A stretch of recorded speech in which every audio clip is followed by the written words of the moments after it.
کے سفر میں آپ اپنے میزبان آفتاب احمد خانزادہ کے ساتھ ہیں۔ آپ اور کچھ نہ کریں، صرف ان صاحب کا جو 8-10 سال بعد امریکہ، برطانیہ، آسٹریلیا یا یورپ کے کسی بھی ملک سے چند روز کے لیے دوبارہ پاکستان آئے ہوئے ہوں کا پاسپورٹ کسی طرح سے اپنی حراست میں لے لیں۔ آپ جیسے ہی ان کا پاسپورٹ اپنی حراست میں لے لیں گے تو آپ کو ان صاحب کا اپنے پاسپورٹ کے لیے گڑگڑانا، تڑپنا، بلکنا، سسکنا دیکھا نہیں جائے گا۔ اس وقت آپ ان سے جو کچھ کہیں گے وہ کرنے کے لیے وہ صاحب بیتاب نظر آئیں گے، کیونکہ پاسپورٹ نہ ملنے کی صورت میں انہیں دوبارہ پاکستان میں رہنے کی جو سزا ملنے والی ہوگی وہ ان سے برداشت کسی صورت میں نہیں ہوگی۔ آئیں اس بات پر غور کرنے کی کوشش کرتے ہیں کہ جو صاحب 8-10 سال بعد باہر رہنے کے بعد آخر کیوں ان صاحب کا دوبارہ اپنے ملک میں، جہاں ان کے پیارے، ان کے احباب، ان کے دوست، ان کے ملنے جلنے والے، ان کے رشتہ دار، وہ گلیاں، وہ محلے، وہ شہر جہاں ان کا بچپن اور جوانی گزری ہے، سب کے سب موجود ہیں اور جن کی یادیں آج بھی ان کی آنکھوں کے سامنے ہیں، آخر کیوں ان کا دوبارہ اس ملک میں، اس شہر میں، ان گلی میں رہنا محال ہو رہا ہے؟ وہ آخر کیوں دوبارہ اجنبیوں میں جانے کے لیے تڑپ رہے ہیں؟ اصل میں بات سیدھی سادی سی ہے۔ آج بھی ان کے سامنے وہ ساری کی ساری چیزیں تو موجود ہیں، وہ ساری گلیاں، وہ سارے رشتہ دار تو موجود ہیں، لیکن اصل میں انہیں یہ معلوم ہی نہیں تھا جب تک وہ اس ملک میں رہ رہے تھے کہ زندگی کیسی ہوتی ہے، زندگی کیسے جی جاتی ہے۔ انہیں یہ معلوم ہی نہیں تھا کہ حقوق کیا ہوتے ہیں، انہیں یہ معلوم ہی نہیں تھا کہ زندگی کے تقاضے کیا ہوتے ہیں، عزت کس چڑیا کا نام ہے، بجلی، پانی، گیس کی فراوانی کیسے ہوتی ہے۔ انہیں یہ معلوم ہی نہیں تھا کہ صفائی ستھرائی کیا ہوتی ہے۔ انہیں یہ معلوم ہی نہیں تھا کہ ملاوٹ سے پاک اشیاء کیسی ہوتی ہیں۔ انہیں یہ معلوم ہی نہیں تھا کہ ملاوٹ سے پاک رشتے کیسے ہوتے ہیں۔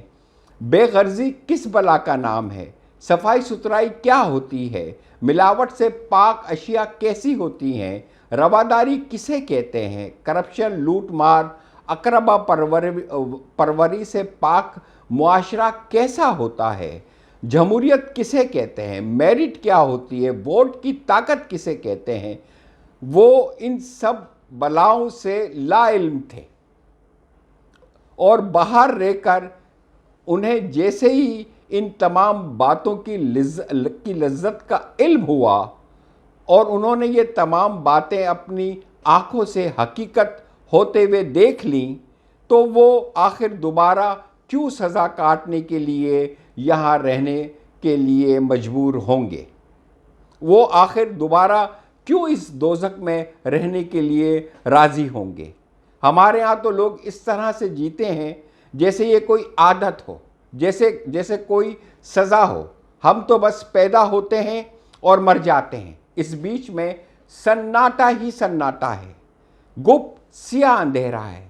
ہمارے پاس آنکھیں ہیں لیکن ہم اندھے بنے ہوئے ہیں، ہمارے پاس کان ہیں لیکن ہم بہرے بنے ہوئے ہیں، ہمارے پاس زبان ہے لیکن گونگے بنے ہوئے ہیں، ہمارے پاس ہاتھ اور پاؤں ہیں لیکن اپاہج بنے ہوئے ہیں، ہم تعداد میں تو 22 کروڑ ہیں لیکن چند سو بنے ہوئے ہیں۔ ایسی قابل رحم قوم کوئی اور دنیا میں ہو ہی نہیں سکتی، جس کے لیے ہر دن ایک جیسا ہو، جس کے لیے ہر رات ایک جیسی ہو، جس کے پاس نیندیں تو ہوں لیکن خواب نہ ہوں، جن کے پاس دل تو ہوں لیکن احساسات اور خواہشیں نہ ہوں، جن کی سانسیں تو چل رہی ہوں پر زندہ نہ ہوں، جن کے لیے تمام لذتیں حرام قرار دی جا چکی ہوں۔ ہمارے پاس ہمارے علاوہ دنیا بھر کے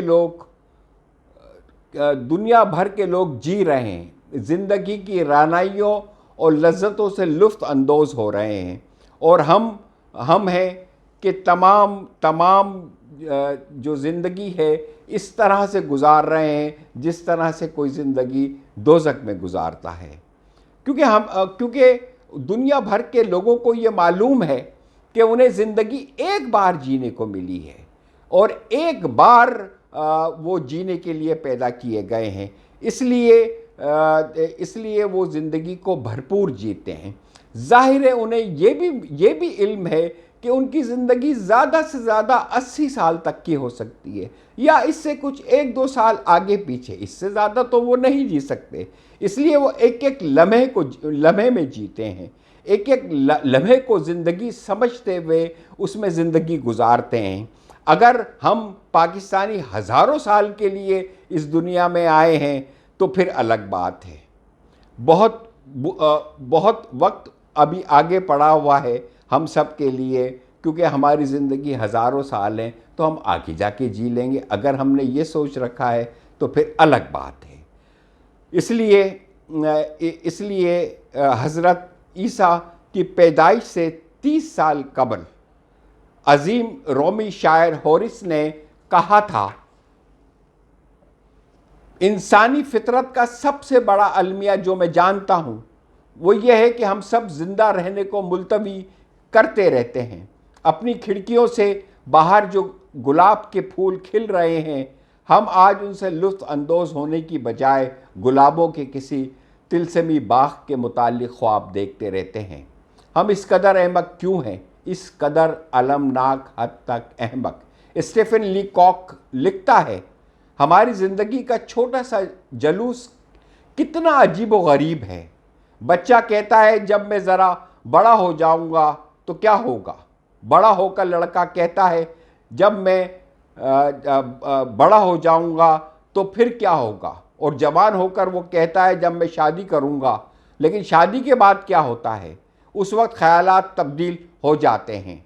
جب میں بوڑھا ہو جاؤں گا، اور پھر جب بڑھاپے میں قدم رکھتا ہے تو وہ ہر گزرے ہوئے مناظر کو دیکھتا ہے اور اسے ایک سرد و یخ ہوا چلتی ہوئی محسوس ہوتی ہے کہ وہ سب کچھ کھو چکا ہے اور ہر چیز اس کے اختیار سے نکل چکی ہے۔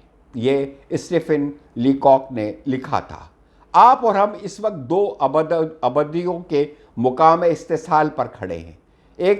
ہمارے ایک طرف لامحدود ماضی ہے جو ازل سے جاری ہے، اور دوسری طرف مستقبل ہے جو ابد تک جاری رہے گا۔ ہم امکانی طور پر ان دو ابدیوں میں سے کسی ایک میں بھی نہیں جا سکتے ہیں، ایک لمحے کے لیے بھی نہیں جا سکتے ہیں۔ اگر ہم ایسا کرنے کی کوشش کریں گے تو ہم اپنے جسم اور دماغ دونوں کو تباہی کے غار میں دھکیل دیں گے۔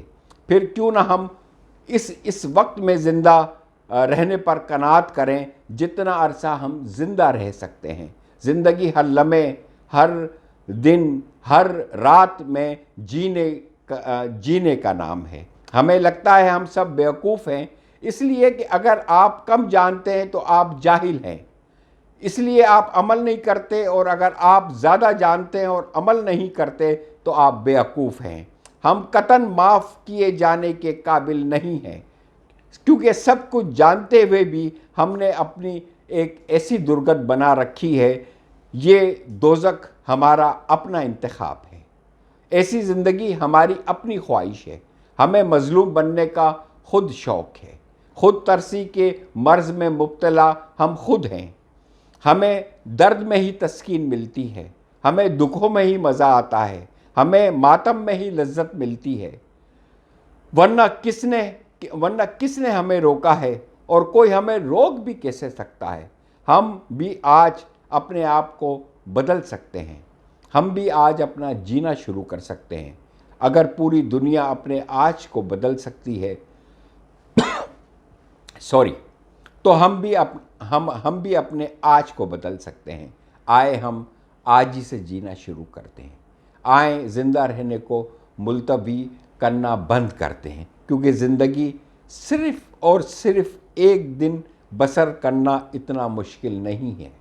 یاد رکھیں، آج کبھی واپس آنے والا نہیں ہے، اور یہی زندگی ہے، اور اسی زندگی کا لطف اٹھانے کے لیے ہمیں پیدا کیا گیا ہے۔ خدا حافظ۔ اپنا اور اپنے پیاروں کا بہت خیال رکھیے گا۔